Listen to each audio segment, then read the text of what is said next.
Hello everyone, मेरा नाम आभा है। वेलकम बैक एडीएट यूट्यूब चैनल। तो कैसे आप सब? आई होप आप सब बहुत अच्छे होंगे।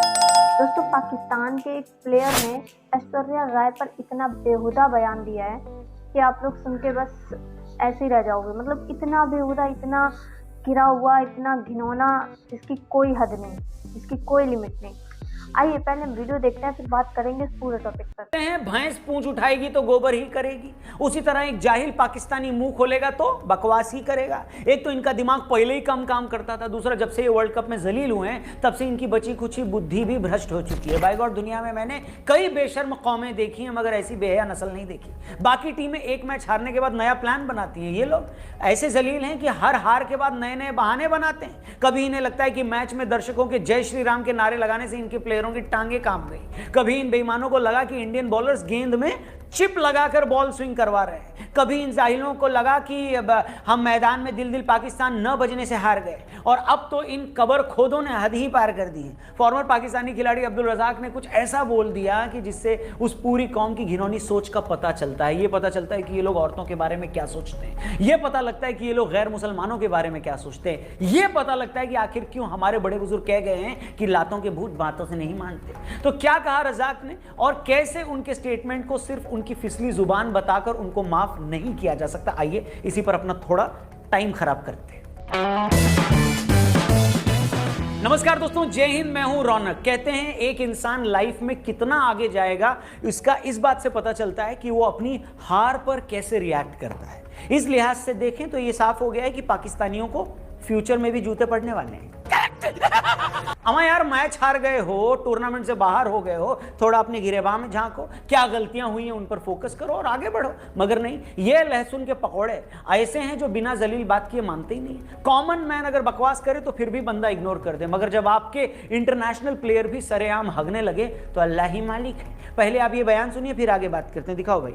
अगर आपकी सोच ये है कि मैं ऐश्वर्या से शादी करूं और वहां से बड़ा नेक परहेजगार बच्चा पैदा हो, तो कभी भी नहीं हो सकता। सुना आपने? ये चूसी हुई गुठली पीसीबी को क्रिटिसाइज करते करते ऐश्वर्या राय को गाली दे गई। ये स्पाइडरमैन का सड़ा हुआ अंडरवेयर बोल रहा है कि अगर आप ऐश्वर्या राय से शादी करोगे तो फिर उससे गुणवान बच्चे कैसे पैदा कर लोगे। मतलब हद होती है नीचता की। और ये बात कोई आम पाकिस्तानी नहीं कर रहा है, वहां का फॉर्मर क्रिकेटर ये बात कर रहा है। सोचिए, जो पूरी दुनिया घूमा है, जिसने घूम घूम कर ये देखा है कि दुनिया में कितना खुलापन है, कैसे औरतें हर मामले में मर्दों की बराबरी से काम कर रही हैं, इसके बावजूद इस आदमी में इतनी अकल नहीं है कि अपने क्रिकेट बोर्ड की बुराई करते करते किसी औरत को गाली नहीं देनी होती। भैया मैं पूछता हूं, क्या मतलब है इस बात का कि आप ऐश्वर्या राय से शादी करोगे तो आपको गुणवान औलाद नहीं पैदा होगी? ऐश्वर्या राय हिंदुस्तान की बेहतरीन अदाकारा हैं, भारत के सबसे इज्जतदार घर की बहू हैं, फॉर्मर मिस वर्ल्ड रही हैं, मिस इंडिया रही हैं, एक से एक बेहतरीन फिल्मों में उन्होंने काम किया है। 25 साल के अपने करियर में उन्होंने आज तक एक हल्की बात नहीं की, हमने किसी कंट्रोवर्सी में उनका नाम नहीं सुना। और ये आदमी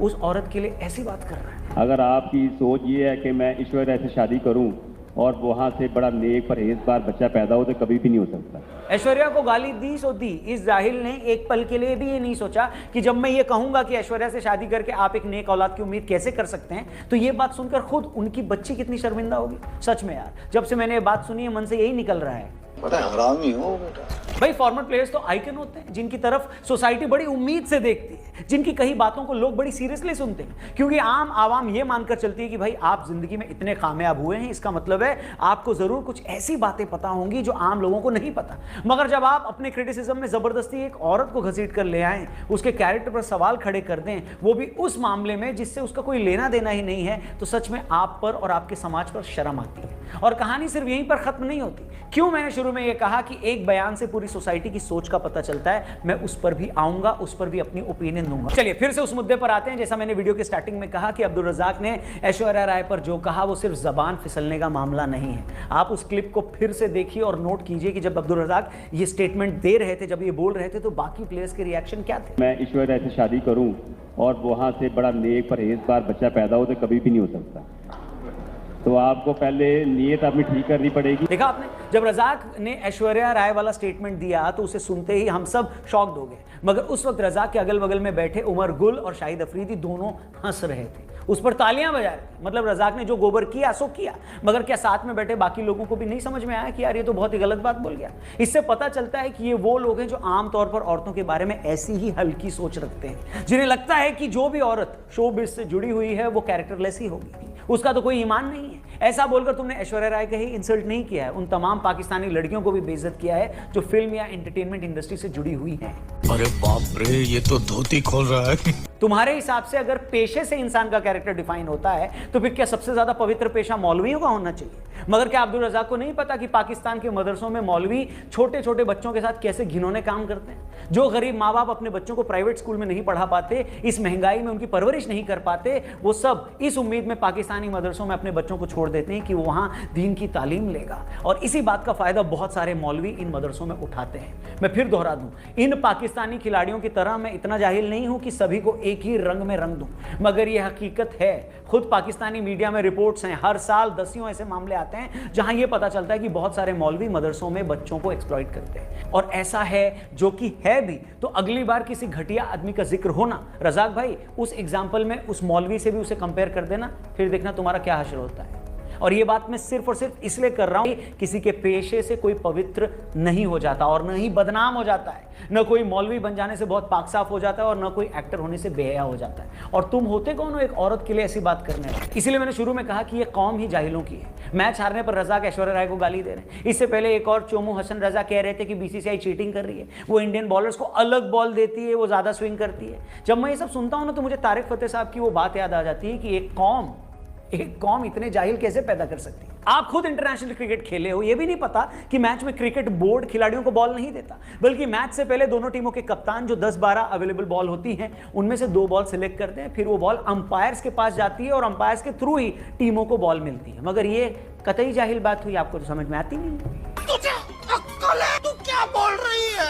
ऐसे कुछ और बंदर छाप ये बोल रहे थे कि बीसीसीआई डीआरएस सिस्टम से भी गड़बड़ी करवा रहा है। इनकी बात सुनो और फिर अपना सर किसी दीवार में दे मारना। सुनो, डिसीजन रिव्यू सिस्टम का अंतिम संस्कार कर दिया 6 के 6 इंडिया के फेवर में। क्या मजाक हो रहा है यार? अरे डीआरएस सिस्टम क्या तुम्हारे पप्पा का गल्ला है? क्या वो गन्ने के जूस की मशीन है जहां जय शाह बैठकर गड़बड़ी कर रहे हैं? भले ही ऊपर वाले ने थोड़ी दी है, लेकिन जितनी भी दी है उतनी अकल तो लगाओ। अरे मतलब हद है यार, पूरा टूर्नामेंट तुमने रोते रोते निकाल दिया। कभी जय श्री राम के नारे सुनकर अपनी चूड़ियां तोड़ दी, कभी दिल दिल पाकिस्तान नहीं बजाया ये बोलकर गधे की तरह जमीन पर लौट गए, कभी बिरयानी खाने के नाम पर पानी की टंकी पर चढ़ गए, कभी डीआरएस को गाली दे दी, कभी आईसीसी को बिका हुआ बता दिया। अबे चौथी फेल हो क्या? तुमने अपनी इज्जत चीनियों के हाथों नीलाम कर रखी है क्या? तुम्हारे यहाँ कुछ लोग 2 बोरी आटे के लिए शेखों के बिस्तर गर्म करते फिरते हैं, तो इसका मतलब ये नहीं है कि सारी दुनिया ही बिकी हुई है। एक मैच हारते हो तो कभी अपने खिलाड़ियों को बिका हुआ बता देते हो, तो कभी आईसीसी को। अच्छा, हमको सिखा रिया है। सच कहूं ना तो मुझे तुमसे अब हमदर्दी भी नहीं होती है। मुझे पता है कि आज कुछ पाकिस्तानी थोड़ा तमीज में रहकर बात भी कर रहे हैं, वो भी सिर्फ इसलिए क्योंकि तुम्हारी टीम जलील होकर बाहर हुई है, तभी वो तमीज दिखा रहे हैं। मगर मुझे अच्छे से पता है और इतिहास इस बात का गवाह है कि तुम में से कुछ लोग इतने ओछे हैं, इतने हल्के हैं कि तुम एक आध मैच अगर गलती से जीत गए ना तो तुम फिर से क्रिकेट में मजहब को घुसा दोगे, अपनी टीम की जीत को इस्लाम की जीत बता दोगे। तुम्हारे खिलाड़ी इसके बहाने हिंदुओं को गाली देने लगेंगे। और तुम्हें एक राज की बात बताता हूँ, इधर आओ। तुम हर बात पे कहते हो ना कि ये कुदरत का निजाम है, कुदरत का निजाम है। तुम जानते हो तुम्हारी टीम 12 साल से वर्ल्ड कप के सेमीफाइनल में नहीं पहुंची है क्योंकि यही कुदरत का निजाम है। जिस ऊपर वाले को तुम मानते हो वो भी ये जानता है कि तुम्हारी सोच कितनी हल्की सोच है। उसे भी ये पता है कि तुम्हें जरा सा कुछ दे दिया ना तो तुम आपे से बाहर हो जाते हो, घमंड से चूर हो जाओगे, दूसरे को गाली देने लगोगे, दूसरे पर कब्जा करने की सोचने लगोगे। तुम्हारी इसी सोच ने तुम्हारा ये हाल कर दिया है जो आज तुम्हारी कौम रोटी खाने तक को मोहताज होगी। और ऐसा इसलिए हुआ है क्योंकि यही कुदरत का निजाम है। तुम्हारी घिनौनी सोच की यही सजा है। बाकी पाकिस्तान क्या है और हिंदुस्तान क्या है, इस बात को इस अफगान भाई ने 12 सेकंड में जो बोल दिया है ना, उसके बाद कहने सुनने को कुछ बचता ही नहीं है। आप देखो, और असल में इंसानियत, एहसास और इंसानियत 3 चीज किसी में है तो वो इंडिया चला जाए, और बेईमान है तो पाकिस्तान में रह जाए। मेरे दिल भी चाहता है मैं इंडिया चला जाऊं, कसम खुदा का। सुना आपने? और ये वो शख्स हैं जो पिछले 25 सालों से पाकिस्तान में रह रहा है। इतने सालों के बावजूद ये इंसान अगर उस मुल्क को अपना नहीं समझ पाया, उस मुल्क ने हमेशा इसे बाहरी होने का एहसास करवाया, तो आप समझ सकते हो कि उस पर क्या गुजरी होगी जो उसे ये सब कहना पड़ा। बाकी और क्या कहूँ, सब कुछ आपके सामने। उम्मीद करता हूँ इस वीडियो में कई बातों से आप सहमत होंगे। बाकी आपकी भी रज़ाक के बयान पर अगर कोई प्रतिक्रिया है, राय है, ओवरऑल पाकिस्तान में हार के बाद जो रोना स्यापा मचा है उस पर अगर आप कुछ सोचते हैं तो कॉमेंट बॉक्स खुला हुआ है, प्लीज जरूर शेयर करिएगा अपने नाम के साथ। वीडियो खत्म हो चुकी है। दोस्तों पाकिस्तान के लोगों से कभी किसी भी अच्छी बात की उम्मीद कोई करे तो बहुत ही बेकार है, बिल्कुल करना गलत है।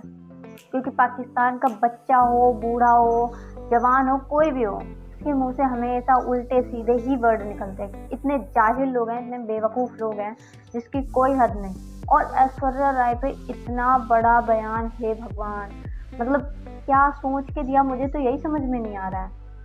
हमारे इतने अच्छे एक्टर्स हैं, हमारे यहाँ की मिस वर्ल्ड भी रह चुकी हैं और उनके ऊपर ऐसा, सच में पाकिस्तान के लोग इतने जाहिल है, एक नंबर के जाहिल हैं।